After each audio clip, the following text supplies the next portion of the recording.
Today on Project 380, I'm back at Car Spa Valet and Vinyl, and there's no car behind me. Instead, I'm doing an unboxing.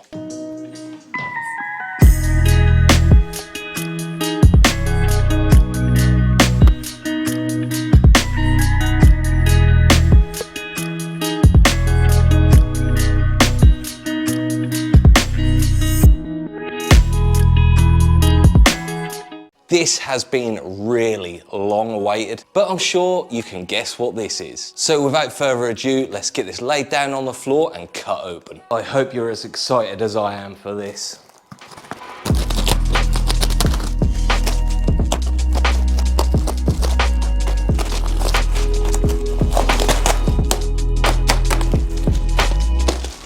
Can you guess what it is yet?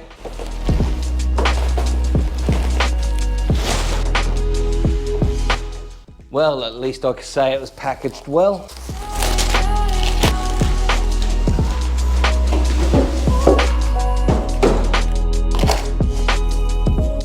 I'm out of breath, sweaty and excited, but after a year, stress, anxiety and lack of communication, I have finally got my Mark II Deuce kit. So this is the full Deuce kit for the Mark II, which includes the front bumper, 2 side skirts, the back bumper, and a nice big ducktail. Now, it's no secret how long I've been waiting for a body kit. So without further ado, let's go back to my garage and start installing this. Well, I had a slight change of plans. Well, it was a spur of the moment decision, but the car has made it to Car Spa Valet and Vinyl. I'm not sure which video is coming out first, this one or another one I'm making at the same time. This is not only here to have the body kit fitted, you'll see why the car's here in a future upcoming video, but while it's here, I'm taking the opportunity to fit the body kit.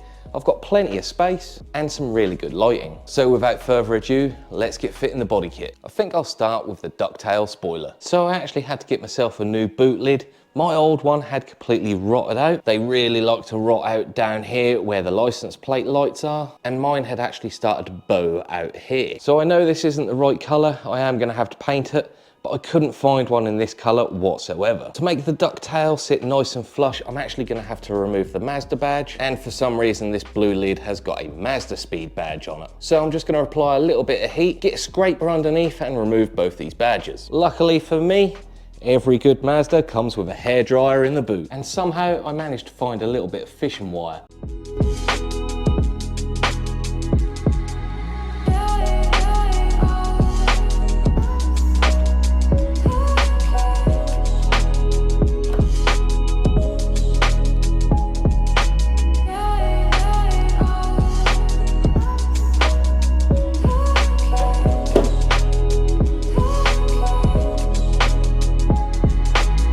Well, that doesn't look too bad at all. It's got quite an aggressive sweep on it, and it fits quite nicely on the boot. Lets it down a bit here. It looks like the mold hasn't quite been finished, and there's quite an aggressive edge on it. I quite like that it's quite flat at the back. I'm fairly happy with the fitment and the placement of the spoiler, so it's time to fix it down. A lot of people like to permanently bond these to the boot, but I'm not going to go down that route because if anything does happen, I want to replace it really quick rather than replacing the spoiler and the boot. So going with the style of the rest of the wide arches, I'm going to nutsert the boot and screw it on with these fender bolts.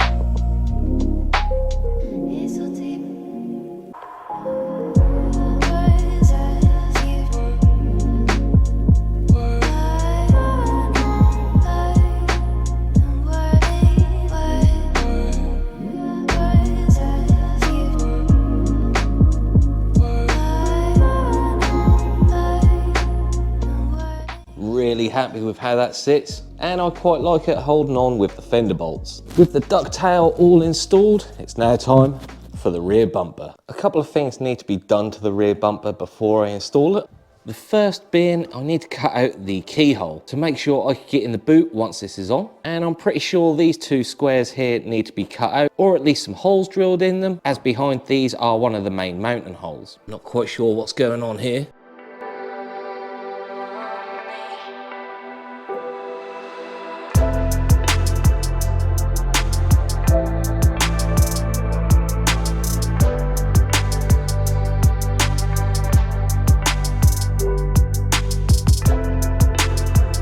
My aim with this bumper is to make it as quick release as possible. In other words, I'm not going to be putting the screws in the rear arches, and I'm not going to be putting the screws in behind the license plate. They would also screw in here underneath the rear lights, but as you can see, this is quite small and flimsy, and if I used these, that means I'd have to remove the rear lights just to take the rear bumper off. So because of how small and weak these are, I think I'm just going to be chopping these off to make it easier to remove the rear bumper. And I think in the middle here, and where the bumper meets the rear wing, I'm going to be using the rubber banded bumper quick releases. So I'm going to be using a bit more masking tape to pull this bumper into the right position, and then marking out on my bumper where I want the holes for the bumper quick release.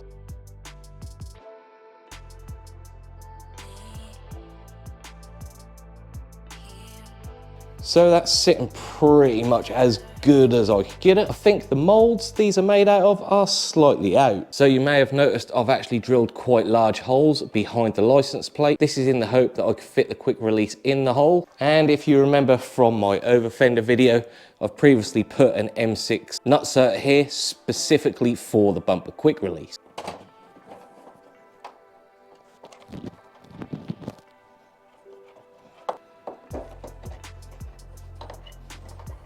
With those installed on the chassis of the car, I now need to place the other half of the quick release. And to do that, I'm just going to hook it onto the one on the chassis. I'm not going to place it directly down, as I also want it to pull the bumper forward. So I'm going to place it at a 45-degree angle, something like that. Give it a bit of stretch, and then mark it with a Sharpie.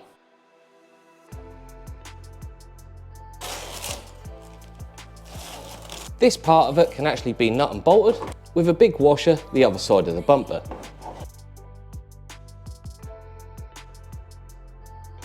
And then hold it up with a big rubber band.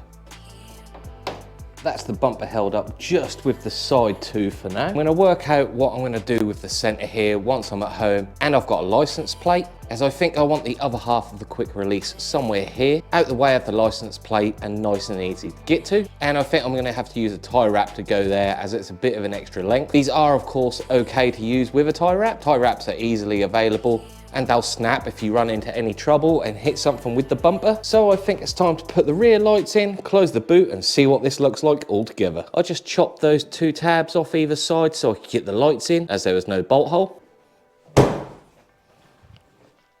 But that is looking pretty damn good. With the rear end pretty much all together, it's now time for the front.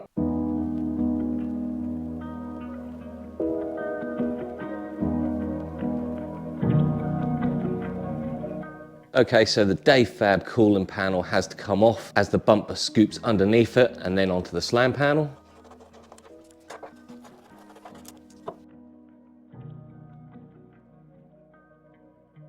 So I can't quite get the bumper back far enough. I think the original crash bar is holding it back. I think the body kit isn't quite wide enough round this. So I think I'm going to take the bumper back off, remove the crash panel, and see whether it fits any better.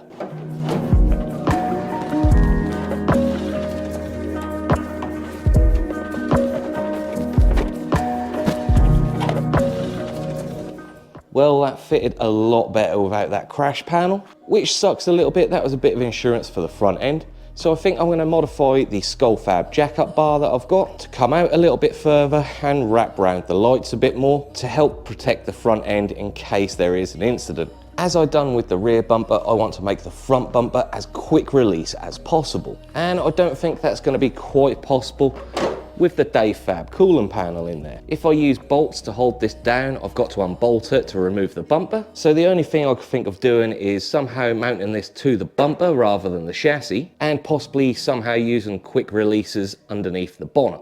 So I think I'll forget about this for now and worry about that another day. As you can see on the bumper underneath the bonnet, there are little faint marks where the holes should be that attach the bumper to the slam panel. I think for now I'm going to remove the bumper, drill those holes and put some bolts in them so the center of the bumper sits correct, and then work on putting the quick releases on the corner.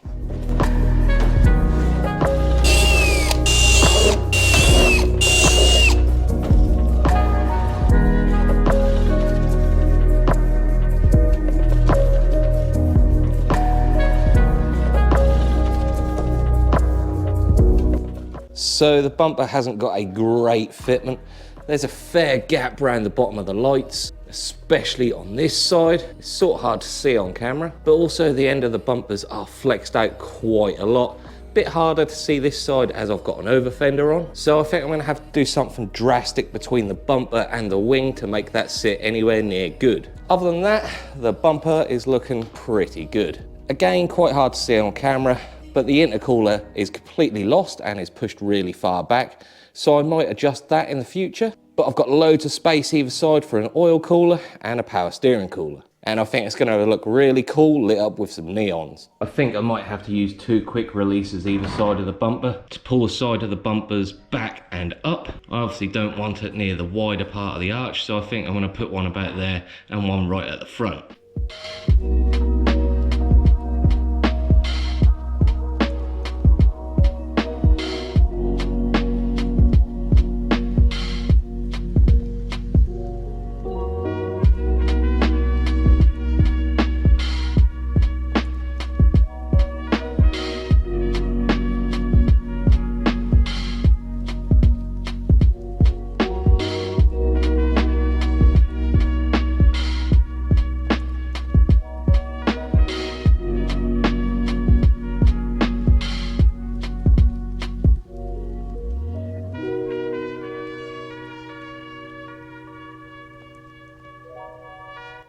That's the bumper attached either side at the wings. And now that it's sitting a little bit better, I have noticed that I'm hitting in the center and it looks like I'm touching the jack up bar. So I'm just gonna take a tiny sliver off the inside of the bumper.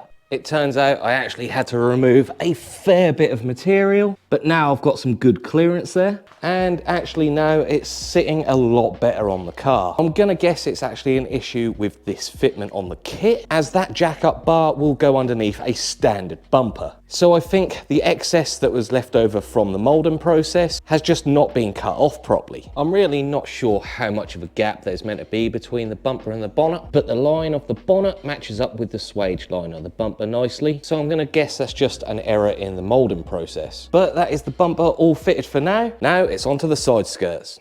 So the side skirts are fouling on both the over fenders, right in the arches, front and back. I always knew this was going to be a problem, so I'm going to cut the bottom of the over fenders off. So I'm going to mark a straight line just shy of where we need to cut off so that I've got a little bit of room to play with.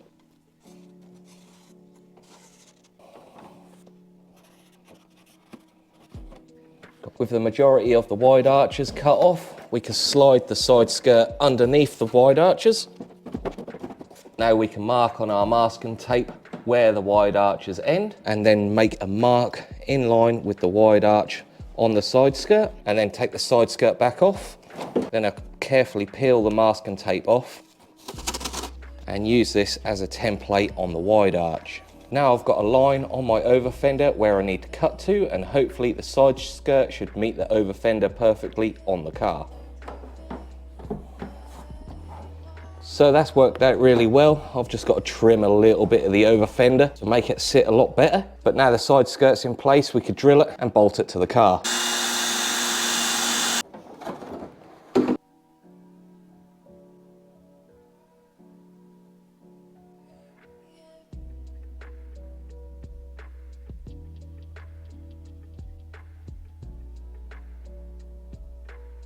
So that's as far as I'm going with the side skirt for now. I will be securing it with another bolt here and the same at the back. I'm not quite sure where I'm going to put these at the minute, as I want to finish the wide arches off. I don't want to hold it on just with 2 bolts at the front and 2 bolts at the back. So what I think I'm going to do is make up some aluminium brackets to go from the side skirt to the chassis, maybe 3 either side. but I'll do that at a later date when I could jack the car up and get underneath it properly. So finally, after months and months of waiting, the body kit is finally temporarily sort of fitted.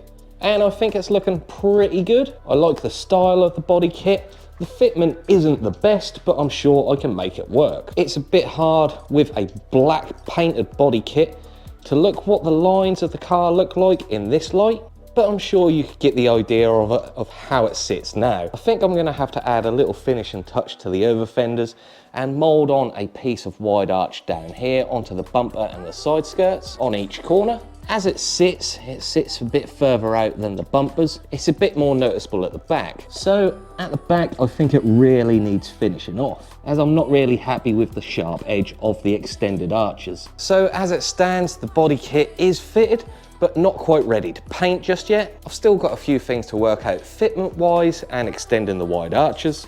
I've got to cut the end of the bumpers off for a little bit more clearance on the wheels. On my standard bumpers and wings, I did cut this area out so I could get a better fitment, and obviously I've got a lot more steering angle. I've got to work out a better quick release system underneath the bonnet and behind the license plate once I get a license plate.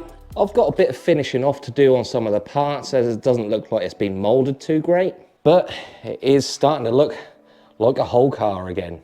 Even though the body kit isn't fully installed and painted and finished off, that is all for now. It's been a hell of a wait, but it's finally here and on the car, so I'm pretty pleased. If you liked this video, leave us a like and a comment, subscribe if you're new, and hopefully in the next episode, you'll find out why the car is actually here at Car Spa Valet and Vinyl.